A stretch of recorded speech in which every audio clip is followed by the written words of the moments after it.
Saint-Louis, c'est qu'avec toi je suis bien et que j'ai plus le goût de m'en faire. Parce que tu sais quoi ton droit, c'est pas de regarder en arrière, malgré les vieilles amertumes et les amours qui passent, les amis qu'on perd dans la brume et les idéaux qui se cassent. La vie s'accroche et renaît, comme les printemps reviennent dans une bouffée d'air frais qui apaise les cœurs en peine. Ça fait que si ce soir t'as envie de rester avec moi la nuit douce, on peut marcher. Et même si on sait bien que tout ne dure rien qu'un temps, j'aimerais ça que tu sois pour un moment mon étoile filante.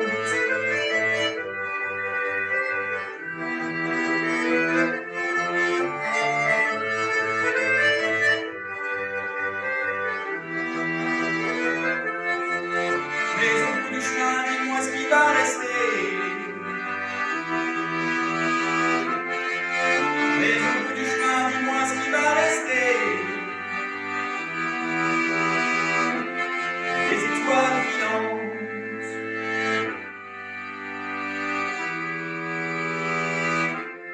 Des étoiles filantes.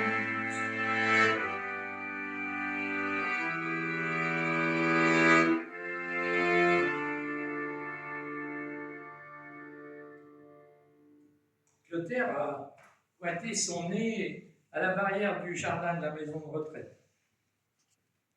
S'est avancé, il a aidé Zacharius à se relever sur son banc, et puis ils sont partis tous les deux, ils ont pris le chemin en direction du port. Là, on voyait les deux silhouettes, la silhouette voûtée de Zacharius, son pas de plus en plus lourd, et puis à côté, la silhouette de Clotaire, qui semblait d'une légèreté absolue. Mon grand-père me disait souvent, le temps, c'est comme ton pain, garde-en pour demain. Mais moi, du pain, j'en ai encore plein. J'en ai encore pour demain et même pour après-demain. Non, moi, je veux encore jouer. Rire des montagnes de rire. Pleurer des torrents de larmes. Je veux boire des bateaux entiers de vin de Bordeaux, d'Italie, même de Cheverny.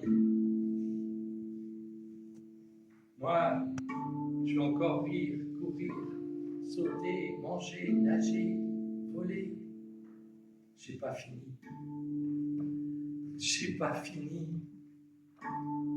Je veux encore dire, parler, chanter, compter, raconter, jusqu'au bout de ma voix. Je l'aime tant, le temps qui reste.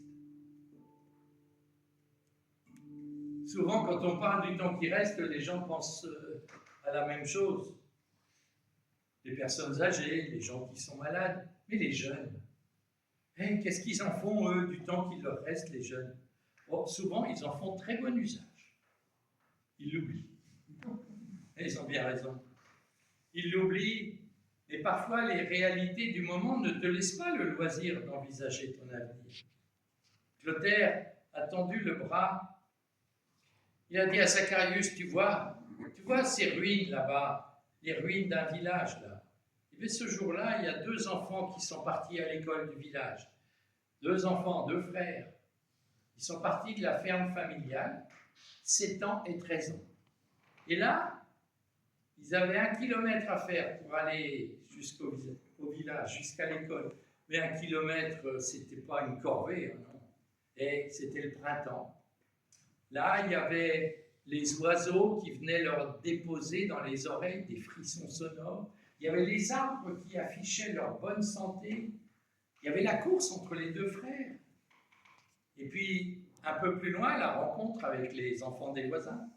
Et puis, le chemin commun jusqu'à l'école. Ces enfants-là, ils avaient toute la vie devant eux. Ils étaient pleins de vie. Mais parfois, les réalités du moment ne te laissent pas le loisir d'envisager l'avenir. Quand ils sont arrivés à l'école, ça s'est très bien passé. C'était la fin de l'année scolaire. Un samedi en plus, fin de semaine. Le maître d'école, il a dit récréation toute la matinée. Et là, Il y a les jeux des enfants, les voix des enfants, les rires des enfants qui se sont répandus partout dans le village. Et puis, à midi, ceux du bourg, ils sont rentrés manger à la maison. Et puis les autres qui sont restés là, ça, ils aimaient beaucoup ce moment-là. C'était s'installer sous les tilleuls à l'ombre et partager le repas commun. Puis après, les autres sont revenus de la maison